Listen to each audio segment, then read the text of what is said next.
এত বড় হিম্মত দিয়েছে এরা দুই ভাই সন্ত্রাস চালাচ্ছে, দুই ভাই বারবার ধরে মারবো পিন্টু মোল্লা। ওর আতঙ্কের জন্য আমরা সব আলাদা আলাদা পার্টি করেছি।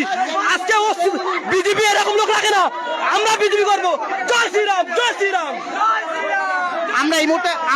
আমরা এই মুহূর্তে সরাসরি তুলে ধরার চেষ্টা করছি পাটলিকানপুর পঞ্চায়েত থেকে, যেখানে পাটলিকানপুর পঞ্চায়েতের পরিবেশ তোমরা দেখতে পাচ্ছ, পুরোপুরি উত্তপ্ত পরিবেশ। আমরা সাধারণ আপনারা এখানে প্রতিবাদ করছেন, এই প্রতিবাদের কারণ কি? দেখি তো 10 বছর ধরে টিএমসির মেম্বার আছে, আমাদের এখানে এই অত্যাচার করতেছে। আমরা বিজেপি, আমরা সৈনিক এখানে আছি। আমরা নিমাই কাকুর কাছে যাব এই মুহূর্তে। আমরা ভোটে নামিনি।